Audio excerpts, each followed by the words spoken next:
The void sang to the children first. It began as a vibration in the bones of the Eos Dawn, a frequency too low for adult ears, felt only in the restless dreams of the ship's youngest. They woke clutching their skulls, whispering of starlight that spoke, of shadows with too many eyes. Crew medics dismissed it as deep space delirium, but the xenobiologist noted the pattern: every child under 12, from hydroponics to engineering, drawing the same twisted constellations in their sleep. Then the Nexus arrived.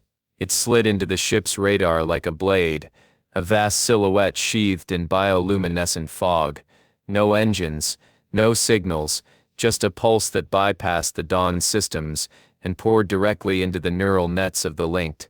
12 children stood in unison, their small hands pressed to viewports as the alien bioship unfurled, tendrils like veins of liquid starlight reaching toward them. Parents screamed, soldiers leveled rifles, but the young ones stepped forward, unafraid. "They know us," a boy murmured, his voice echoing in the skulls of everyone present.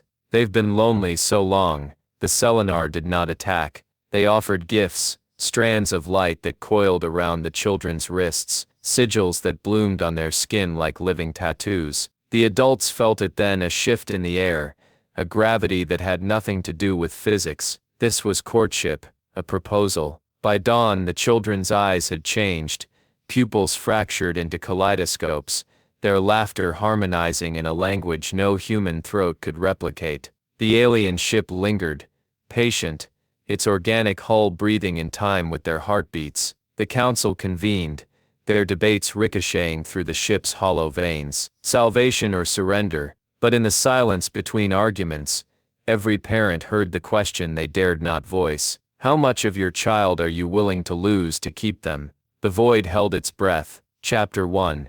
The Eos Dawn thrummed like a dying heart. Jareth Torren walked its corridors as he always did, his boots echoing against the alloy floors, the ship's cold breath seeping through the vents. He kept his gloved hand near his pulse rifle, though there was nothing left to shoot here, nothing but ghosts and the flicker of failing systems. 200 years of voyage had calcified the crew into routines, as rigid as the ship's skeleton. But routines kept the dark at bay, the dark outside the hull, the dark inside his skull. Another patrol, another cycle. He paused at observation deck 4, its window fractured by a hairline crack. Beyond it, the void yawned, stars smeared into streaks by the ship's near light speed. His reflection stared back, a man carved from granite, eyes the color of tarnished steel. The scar along his jaw itched, a relic of Phobos Station, where he'd let his squad die for a mission that meant nothing.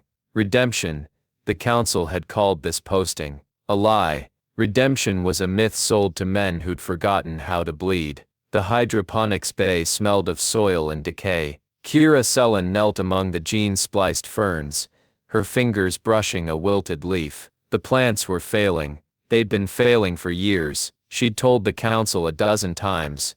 The ecosystem is collapsing. We need to slow down, recalibrate. But urgency was a language the Eos Dawn no longer spoke. Her daughter Lissa crouched nearby, sketching the ferns in her fraying notebook. 9 years old, all knobby knees and quiet intensity, her brown curls haloed by the bay's sickly yellow grow lights. She deserves more than this, Kira thought, more than ration bars and recycled air, than a childhood measured in duty shifts. Lissa glanced up, sensing her stare, and smiled, a smile that still held galaxies. The alarm blared. Kira's wristcom flashed crimson, unidentified contact. All hands to stations. Lissa's pencil froze mid-stroke. Is it pirates? No pirates out here. Kira lied, wiping soil from her hands. Her pulse rabbited. Pirates were the least of their fears. The command deck was chaos, officers hunched over flickering holoscreens, voices overlapping, mass readings off the charts. Not a ship, it's organic. Jareth stood at tactical, his jaw clenched. The viewport showed nothing at first, just the eternal black. Then it rippled, a shape coalesced, a vast pulsing lattice of bioluminescent tendrils, like a jellyfish woven from starlight. The Eidolon Nexus. It moved without engines, without sound, its edges blurring into the dark. It's beautiful, someone whispered. Target lock? Jareth growled. Weapons non-responsive, a tech stammered. It's talking to our systems, rewriting code. Jareth's finger hovered over the manual override. One shot, burn it to ash. But the council would flay him for acting without orders, for acting at all. Kira burst onto the deck, her lab coat flaring. Lissa trailed behind, wide-eyed. You brought a child here? Jareth snapped. She's safer with me, Kira said. Steel beneath the tremor. The Nexus shuddered, a tendril detached, lancing toward the Eos Dawn. Jareth grabbed Kira's arm, yanking her back as the tendril phased through the hull. It hovered in the air, glowing, then dissolved into motes of light that swarmed the children on deck. Lissa and 3 others. Lissa gasped, her eyes flooded white. Get it out of her. Kira lunged, but the light vanished. Lissa blinked, her irises now starbursts of silver. They're lonely, she said, her voice echoing. They want to share. The medical bay reeked of antiseptic and fear. 12 children lay on cots, their new eyes gleaming. Parents crowded the room, shouting, weeping, burn that thing out of the sky. They're monsters. Kira ran scans, her hands steady, her mind a storm. Lissa's neural activity spiked off the charts. The symbiosis was elegant, terrifying. The Selenar, she'd named them, a joke only she understood, had spliced their DNA into the children, grafting telepathic nodes into their brains. They're not parasites, she realized. They're asking for adoption. Jareth leaned against the wall, arms crossed. Council wants you to address them. They think I can fix this. They think you'll say what they want to hear. She met his gaze. His eyes were unreadable, but his thumb rubbed the rifle strap, a tell. He was afraid. The Arboretum was the only place left with quiet. Kira found Jareth there, staring at the dead cherry tree, its branches clawing at the artificial sky. They'll vote to sever the bond, she said. Smart choice. It's genocide. The Selenar are dying. Their young are gone. Our children, they're a lifeline. He turned. Your daughter's a hostage. She's evolving.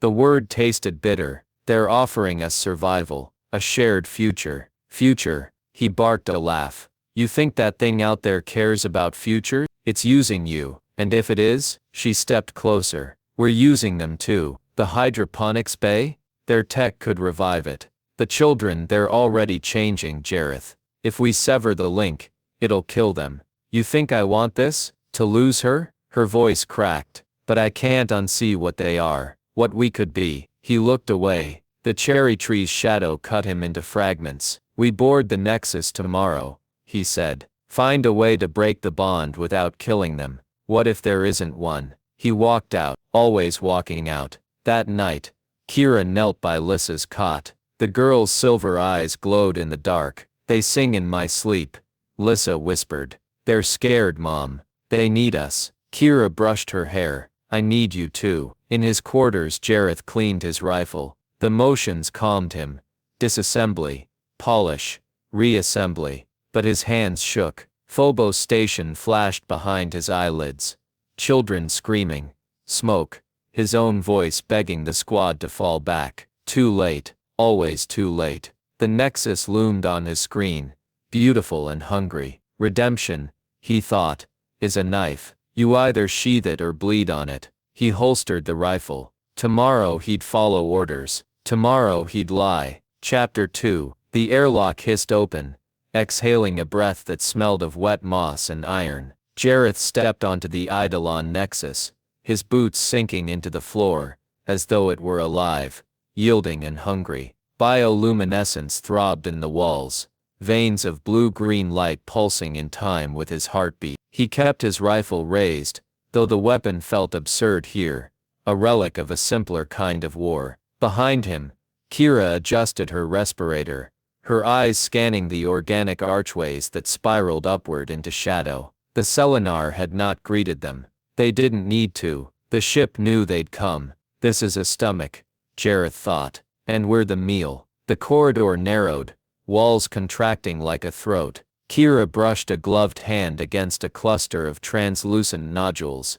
They burst, releasing spores that glimmered like dying stars. Her voice was steady, but her breath fogged the visor in ragged bursts. The air's breathable, nitrogen heavy, but adaptive. Their systems are accommodating us, or digesting, Jareth muttered. She didn't flinch. They want this to work. The link, it's a dialogue. They're learning from the children. He glanced back. Her silver suit caught the alien light, making her a ghost, a thing half invented. She's already one of them, part of him whispered. You'll lose her too. The chamber opened like a flower. Ribbed ceilings arched into a cathedral of flesh and light, and below sprawled a forest of fungal towers, their caps weeping iridescent fluid. Kira crouched, collecting a sample in a trembling vial. The liquid glowed, casting her face in ethereal gradients. This isn't decay, it's a neural network. Liquid data. Can you read it? Not like they can. She nodded to the children walking ahead, Lissa among them, her small hand pressed to a fungal trunk. The girl's silver eyes reflected the pulsating patterns, her lips moving soundlessly. They're showing me the way, she'd said earlier, as though the path were a song only she could hear. Jareth watched Kira watch her daughter, the scientist in her warring with the mother. He knew that fracture. Phobos Station had taught him how thin the line was between duty and damnation. A tremor shook the Nexus. The fungal towers swayed, spraying phosphorescent mist. Alarms klaxoned in human tongues. Their systems are merging, Kira realized, horror or in awe, knotting her throat. The Eos Dawn's cold angular tech was being rewritten by the Selenar's biology, a marriage of stone and sap. Jareth, she pointed to a fissure splitting the floor. It's destabilizing. We're killing them just by being here. He grabbed her arm, pulling her back as the ground crumbled. Then let's die usefully. Move. Move. They found the core in a womb-like vault, its walls ribbed with cartilage, the air thick with the scent of amniotic fluid. The Selenar waited, or what was left of them. Translucent, skeletal figures floated in nutrient pods, their elongated heads bowed, tendrils of hair, drifting like sea. Dying, Kira thought. No birthing. Their bodies were dissolving, melting into the pod's fluid, becoming part of the Nexus. Lissa pressed her palm to a pod. The Selenar inside stirred, its obsidian eyes opening. They're sorry, the girl whispered. They didn't know we'd break. Break how? Jareth asked.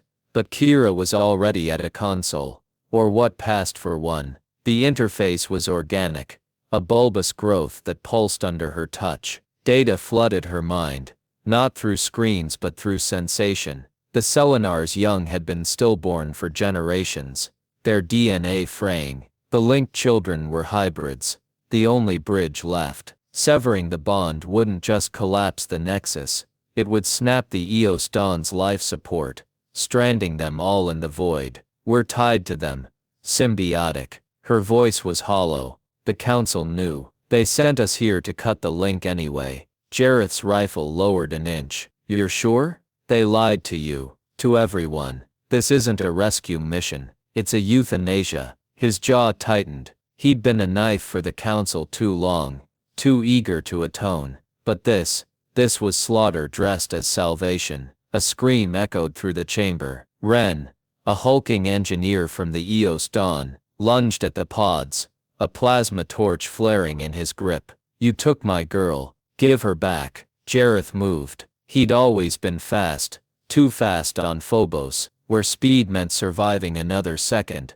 Another scream. He tackled Ren, the torch searing past his ear. They crashed into a pod, cracking its glass. Amber fluid gushed, drenching them. The Selenar inside dissolved, its body unraveling into the flood. They're monsters, Ren roared. Jareth pinned him, the man's wild eyes reflecting his own rage, his own guilt. This is what you are. The Nexus seemed to whisper. This is all you'll ever be. Stop. Kira's voice cut through. She stood between them and the pods, arms outstretched, drenched in the Selenar's remains. You kill them, you kill us. Your daughter's alive in there. Ren, she's alive. The torch sputtered out. Ren crumpled, sobbing. Jareth released him, his hands slick with alien fluid that burned like regret. They retreated to a subchamber, its walls blistered with heat. The Nexus was rejecting them now,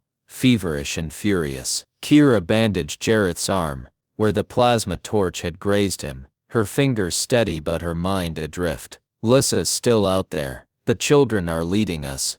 But to what end? He watched her. She hadn't slept in days, her hair matted, her cheeks hollow, yet she'd stood between a madman and genocide. You're stronger than I ever was, he wanted to say, but words were a currency he'd bankrupted long ago. The merger's accelerating, she said. If we don't stabilize the Nexus in an hour, both ships tear apart. How?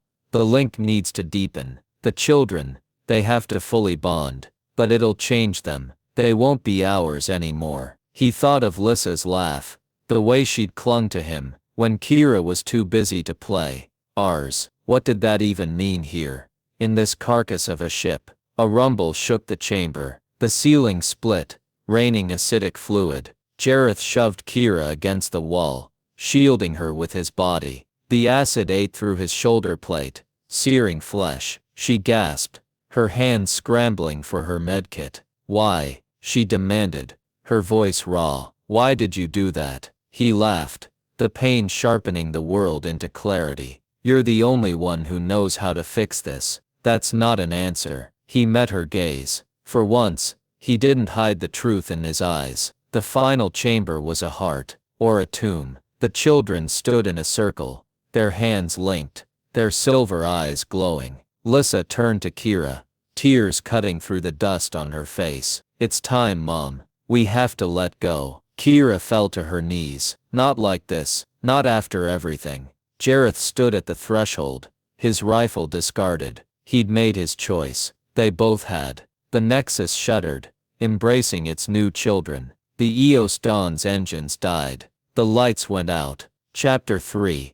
The Eidolon Nexus groaned, its bioluminescent veins dimming to a sickly ochre, as the Eos Dawn's skeletal remains clawed into its flesh. Jareth Torin stood in the Nexus core, the air thick with the metallic tang of human blood, and the Selenar's sweet decaying musk. The chamber pulsed like a wounded heart, walls shuddering as alien tendrils lashed against invading steel. Kira Selen knelt beside him, her fingers tracing glyphs of light on the organic console, her silver suit stained with ichor and ash. Her mind raced, equilibrium equations, neural sync ratios, but her eyes betrayed her. They lingered on Lissa, who stood motionless among the linked, her small frame haloed by the core's fading glow. The child's eyes were twin novas, her humanity dissolving into the Selenar's song. This is how the world ends,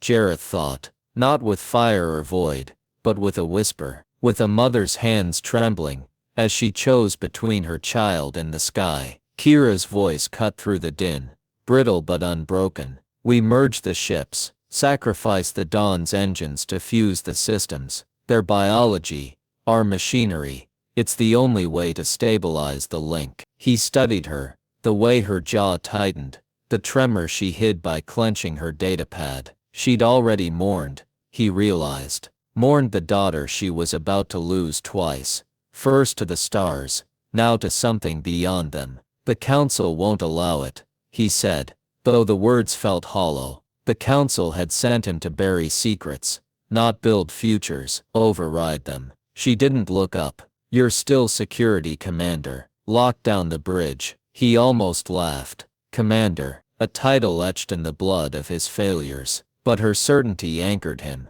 a gravity well pulling him into her orbit. Nei. Eos Dawn's engineering deck was a carcass. Conduits hung like entrails, sparking where Selenar biomass encroached, dissolving metal into shimmering sludge. Jareth wrenched open the reactor panel, the acrid stench of burnt circuits searing his lungs. His hands moved on memory, reroute power, bypass the core. but his mind drifted to Phobos, to the boy he'd failed to shield, his small body crumpling under crossfire. This is how you atone, he told himself. Not with a rifle, with a choice. A shadow fell across the console. Kira stood in the doorway, her silhouette blurred by the haze. The council's mobilizing. They'll be here in minutes. Then make it fast. She hesitated, her mask of logic fracturing. If the merger fails, the feedback will vaporize you. He adjusted the plasma relays, the console's heat blistering his gloves. You'll live. The linked will shield me. Their telepathy can dampen the blast. Good, Jareth. He turned. Her composure had cracked, raw fear seeping through. She reached for him, then froze, her hand suspended between them, like a bridge she couldn't cross. He answered the unasked question. I'm not doing this for redemption. She inhaled sharply, the air thick with unsaid things. Then she was gone. The core was collapsing. Kira stumbled through the liquefying corridors, her boots sticking to the floor as it softened into membrane. Lissa's voice echoed in her skull, no longer a child's but a chorus. Hurry, mother. We can't hold much longer. The council's forces breached the chamber, pulse rifles raised. Captain Vaith, his face a sneer. Stand down, Selen. This abomination ends now. Kira stepped between them and the linked, her back to her daughter. You fire. You kill us all. The link is symbiotic. Symbiotic. Vaith spat. They're parasites. And you're their whore. The insult barely registered. She'd been called worse. Hysteric. Idealist. Traitor. But the children's song swelled in her mind. A counterpoint to the chaos. We are both. It whispered. We are more. A rumble shook the deck. The lights died. Jareth's voice crackled over the comms. Merger initiated. 20 seconds to cascade failure. Vaith lunged. Kira sidestepped, her movements guided by the linked's telepathic hum. She disarmed him, the rifle clattering into the biomass. The chamber convulsed, walls slowing into viscous strands. 10 seconds. The council fled. Kira fell to her knees, the ship screaming around her. 5. Lissa's hand found hers. 1. The explosion was silent. A flash of gold, then darkness. Jareth floated, or perhaps he was falling. Phobos's ghosts surrounded him. The boy, his squad, their faces blurred by time. I'm sorry, he tried to say, but the words dissolved. A voice pierced the void. Not yet. Light erupted. Not the dawn's harsh fluorescence, but a warm living radiance. Kira's mind enveloped his, their thoughts braiding. He felt her grief, her hope, the fractal edges of her love, sharp and unspoken. She showed him the merged ship, their ship, its hulls now a tapestry of steel and sinew, the linked children weaving through them like constellations. You see, her voice echoed. You didn't fail. He clung to her, anchor and lifeline. The observatory was unrecognizable. The cracked viewport had healed, fused with a selenar membrane that refracted starlight into prismatic rivers. Kira stood at the threshold, her reflection a mosaic of human and alien light. Jareth found her there, his burns bandaged, his gait uneven. He didn't speak, didn't need to. Lissa's voice chimed in their minds, a harmony of then and now. We're all here. The child stood beside them, her form shimmering, neither human nor selenar, but something transcendent. She pressed a hand to the membrane, and the stars shifted, not streaks, but a tapestry, infinite and intertwined. Kira's fingers brushed Jareth's. A question. He interlaced them. An answer. Above the new colony throned. A symphony of survival. Imperfect. Alive.